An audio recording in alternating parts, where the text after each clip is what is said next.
안녕하십니까? 하나원 문학관 TV를 진행하는 손흥섭 시인입니다. 시청자와 문인 여러분, 오늘도 함께해 주셔서 감사합니다.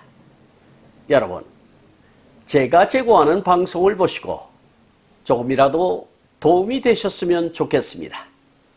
도움이 되셨다면 주변의 지인에게도 추천해 주시기 바랍니다. 하나원 시인을 널리 알리는 것은 진행자의 사명이며 큰 보람입니다. 오늘 소개할 자서전은 나의 슬픈 반생기 챕터 12 안타까운 연서들을 소개하도록 하겠습니다. 안타까운 연서들은 1962년 7월 30일 사판으로 발행된 나의 슬픈 반생기 40페이지에 수록된 글을 근거로 방송하게 됨을 알려드립니다. 챕터 12 안타까운 연서들. 동지나해 먼 데까지 원양업에 가는 주인은 한두 달 집을 비워놓는 것이 일쑤였다. 젊은 부인은 나에게는 신부가 첫 정을 붙이는 것처럼 다시 없이 하는 것이었다. 나는 어떤 거리를 두고 있었다. 거리를 두고 서로 애정을 쏟아놓는 것은 언약하고 사랑하는 사람보다도 더욱 진지한 것이 있다는 것을 나는 맛보는 것이었다. 여순에서의 6개월 남직한 나날은 괴테의 젊은 베르테르의 슬픔을 부둥켜 안고 어부의 젊은 부인과의 갈등 사이에 진폭이 넓은 애정의 세계를 어루만져도 보고 눈짓도 하곤 하였다. 병세는 점점 표면상 매우 좋아졌다. 결절도 사라지고 하여 또다시 북경으로 돌아갔었다. 나는 이 세상에 말한다. 문둥병을 무섭다고 하나 나는 아직도 가소로운 것으로만 생각하는 것이다. 허기는 언제나 치료만 하면 나아가는 데에 나를 낙관시켰으며 이토록 확신을 얻게 하는 것이다. 나는 지금 이 관점을 후회한다. 어째서 그 당시 요양소에 찾아가서 나병의 신뢰를 체험 못했는가 하는 것이다. 나병은 적어도 3, 4년가량 인생의 만사를 정말로 포기하고서 일심으로 치료를 계속한다는 계속이란 원칙을 잊지 아니하면 나병은 하나도 무서울 것이 없다. 경쾌한 후에도 계속하여서 약을 써야 한다는 계속을 나는 불이행하였다는 벌로서 오늘날 이토록 나를 인간 폐업의 폐인으로 망쳐먹었다는 것을 10여 년 후인 오늘날 통절하게 느끼게 한다. 그리고 나병은 절대로 초기에 치료를 해야 한다. 그리고 계속이라는 원칙을 잊지 않으면 나병은 고칠 수 있다는 것을 나는 나의 반생을 두고 투명한 경험으로 이 세상에 말하고 싶다. 북경의 화평문의 후손공원의 나의 하숙방에는 R의 편지가 몇 장 있고 S의 쪽지 편지가 하나 있었다. 내가 돌아와야 할 나의 중국집 방은 이렇게 안타까운 편지가 있었고 고독이 심해의 밑바닥처럼 캄캄하게 덮여 있었다. 나는 S를 찾았다. 나의 아미는 여전히 북경의 유두화 분홍빛 로맨스 빛깔로 나를 반겨준다. S는 R이 누구냐고 물어보는 것이었다. 나는 R을 나의 리베라고 하였다. 또 첨언하여 R은 나를 위해서는 일생을 두고 그 무엇이라도 희생을 맹세하는 여성이라고 하였다. S는 그 히스테리컬한 표정을 실룩거리며 총알 같은 시선으로 나를 쏘아본다. 그리고 S는 R과 아주 인연을 끊어달라는 것이었다. 나는 S에게 나로서는 R을 배반할 수 없다고 쭉 내밀어 붙였다. 라고 챕터 11을 마감짓고 있습니다. 여기서 궁금한 내용이나 어려운 단어에 대하여 조목조목 살펴보도록 하겠습니다. 첫 단문을 보겠습니다. 동지나해 먼 데까지 원양업에 가는 주인은 한두 달씩 집을 비워놓는 것이 일수였다. 젊은 부인은 나에게는 신부가 첫 정을 붙이는 것처럼 다시 없이 하는 것이었다. 나는 어떤 거리를 두고 있었다. 거리를 두고 서로 애정을 쏟아놓는 것은 언약하고 사랑하는 사람보다도 더욱 진지한 것이 있다는 것을 나는 맛보는 것이었다. 여순에서의 6개월 남직한 나날은 괴테의 젊은 베르테르의 슬픔을 부둥켜 안고 어부의 젊은 부인과의 갈등 사이에 진폭이 넓은 애정의 세계를 어루만져도 보고 눈짓도 하곤 하였다라고 챕터 11을 열고 있는데요. 여기서 동지나해 먼 데까지 원양업에 가는 주인은 한두 달씩 집을 비워놓는 것이 일수였다라고 했는데, 지난번 챕터 11로 돌아가 복귀해 본다면 나는 교포의 집을 알게 되었다. 그 사람은 일본인 어업회사의 어부라고 한다. 이렇게 기록을 하고 있는데요. 일본인 어업회사 어부였기에 자주 집을 비워야 하는 상황이라서 젊은 아내와 장님인 어머니가 걱정되어 함께 지내자고 했던 것이죠. 여기서 동지나해라고 하는 것은 일본의 규슈, 류교, 열도, 그리고 대만, 중국의 양쯔강 이남으로부터 타이완 해협 이북 사이의 바다를 이르는 말이 되겠습니다. 여기서 게테라고 하는 말은 요한 폴프강 폰 게테는 1749년 8월 28일 태어나 1832년 3월 22일 사망한 독일의 문학가이자 연극감독 그리고 철학자입니다. 한때는 작센바이마르 공국의 재상이었다 할 수 있고 근현대 독일의 가장 위대한 문인이자 같은 문인들에게는 셰익스피어나 세르반테스의 버금가는 문학의 신화로 여겨진다 하겠습니다. 살아있을 당시는 물론 현재까지 독일을 넘어 서양 문학을 논할 때 절대 빼놓을 수 없는 인물이라 할 수 있겠습니다.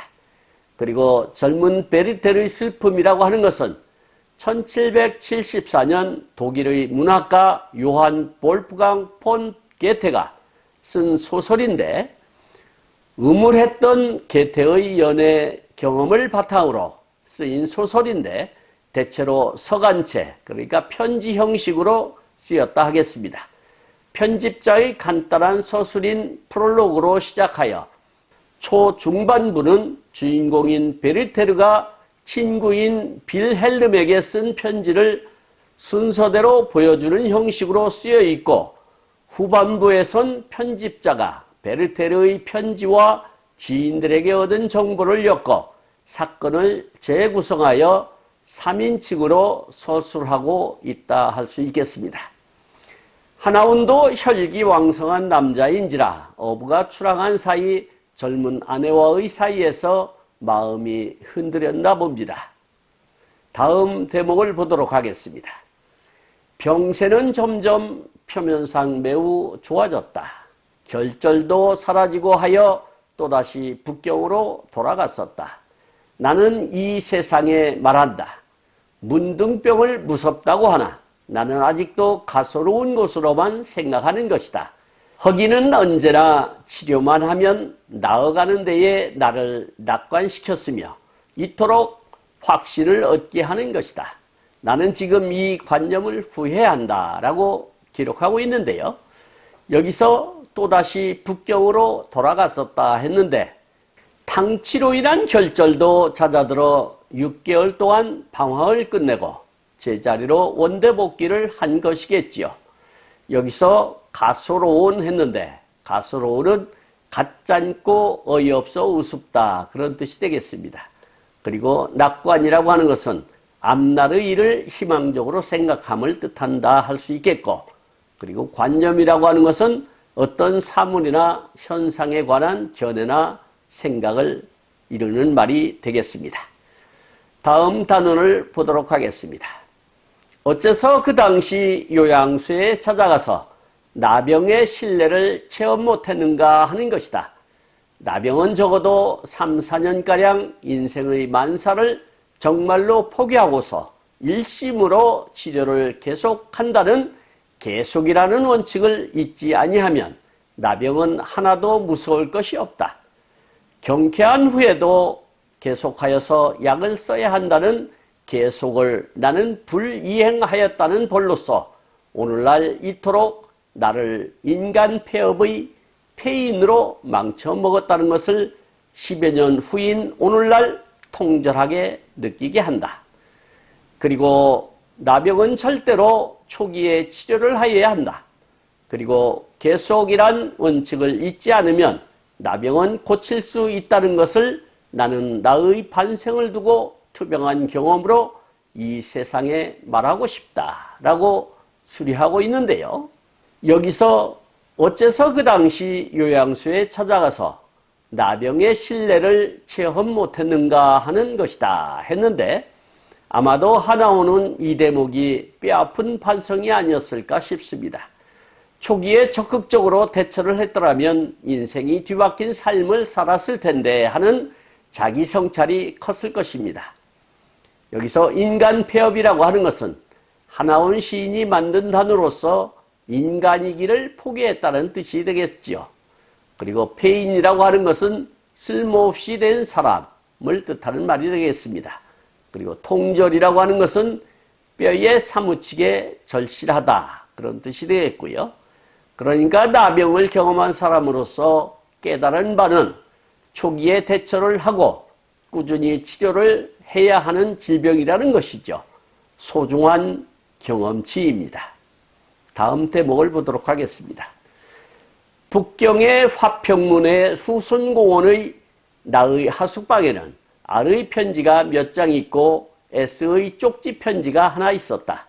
내가 돌아와야 할 나의 중국 지팡은 이렇게 안타까운 편지가 있었고 고독이 심해의 밑바닥처럼 캄캄하게 덮여 있었다.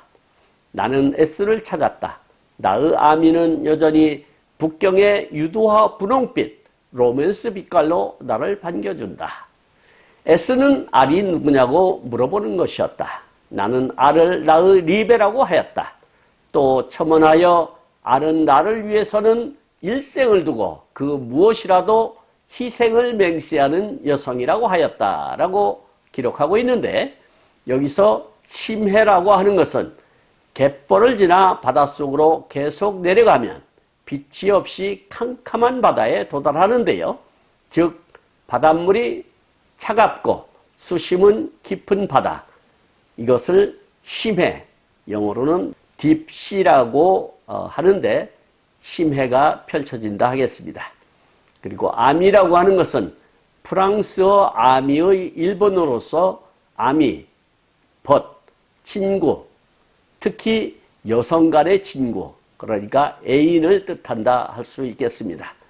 그리고 유두화라고 하는 것은 초여름 제주도를 비롯한 남부지방에는 주름 잡힌 붉은 꽃을 피우는 자그마한 늘푸른 나무가 우리의 눈길을 끌고 있는데요.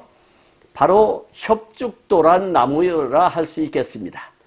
중국 이름을 그대로 따온 것인데 잎은 대나무를 닮았고 꽃은 복숭아 꽃처럼 생겼다고 해서 붙여진 이름이라고 전해지고 있습니다. 그리고 로맨스라고 하는 것은 남녀 사이의 달콤한 사랑을 뜻하는 말이 되겠습니다. 그리고 리베라고 하는 것은 독일어의 리베의 일본어로서 연애, 사랑, 여자 애인을 뜻한다 할 수 있겠습니다. 그러니까 하나온 시인이 R을 리베라고 표현한 것은 정혼한 사이의 애인이었기 때문에 리베라고 했고 S라고 하는 여인에 대해서는 아미라고 했는데 아미는 단순한 여자친구 이렇게 구분할 수 있겠습니다. 그리고 첨언이라고 하는 것은 덧붙여 말함을 뜻한다 할 수 있겠습니다. 다음 대목을 보도록 하겠습니다. S는 그 히스테리크한 표정을 실룩거리며 총알 같은 시선으로 나를 쏘아본다. 그리고 S는 R과 아주 인연을 끊어달라는 것이었다. 나는 S에게 나로서는 R을 배반할 수 없다고 쭉 내밀어 붙였다. 라고 챕터 11을 마감 짓고 있는데요. 여기서 히스테리크라고 하는 것은 영어의 히스테리카를 뜻하는 말이 되겠는데요. 히스테릭한, 광란의, 분별이 없어진, 그러니까 신경질적인 행태를 이른 말이 되겠다 할 수 있겠습니다. 그리고 하나원 시인의 알사랑은 다시 한번 입증되는 것이죠. 비록 한눈은 팔망정 조광지처럼 여기는 알에 대한 배신은 하지 않는다는 것이 중요하겠지요. 챕터 11을 정리해보자면 하나원 시인은 어부의 집에서 있는 동안 젊은 어부의 부인으로부터 야릇한 눈빛을 받았으나 일정한 거리를 두다가 6개월여 만에 나병도 어느 정도 차도가 있어 북경 하숙집으로 돌아왔다 할 수 있겠습니다. 기다리는 것은 R의 몇 통의 편지와 하나의 S의 쪽지가 있었다 할 수 있겠고요. 곧장 S에게 달려갔더니 R이 누구냐고 묻기에 당당하게 정혼녀라고 이야기하자 인연을 끊어달라는 것이었습니다. 그러나 하나원은 그럴 수 없다고 당당하게 거절했다는 이야기가 되겠습니다. 그 당당함의 바탕에는 사랑이라는 무기가 있었기 때문일 것입니다. 지금까지 함께 하신 시청자와 문인 여러분 감사합니다. 제가 하나원 문학관 TV를 방송하는 이유는 고난과 역경을 딛고 문학의 꽃을 피우신 하나원 시인을 널리 알리기 위해서입니다. 여러분의 주변이나 하나원 시인에 관심 있으신 분께서는 인터넷 포털 다음의 카페에서 하나원 문학관을 검색하여 가입하시면 고 하나원 시인에 대한 다양한 자료를 접할 수 있으며 많은 시인과 문학활동을 함께할 수 있습니다. 그리고 유튜브에서 하나원 문학관 TV를 검색하시면 하나원 시인의 진면목을 발견하실 수 있습니다. 다음 제205화는 하나원 시인의 자서전 나의 슬픈 발생기 챕터 13 애욕의 갈등 속에서를 소개하도록 하겠습니다. 그리고 광고 말씀드리겠습니다. 하나원 문학관에서는 화면의 사진과 같이 문인의 등용문인 파랑새라는 문학지를 발간하고 있습니다. 화면에 있는 안내에 따라 기고해 주시기 바랍니다. 보다 더 알찬 내용으로 찾아뵙겠습니다. 감사합니다. 진행의 손흥섭이었습니다.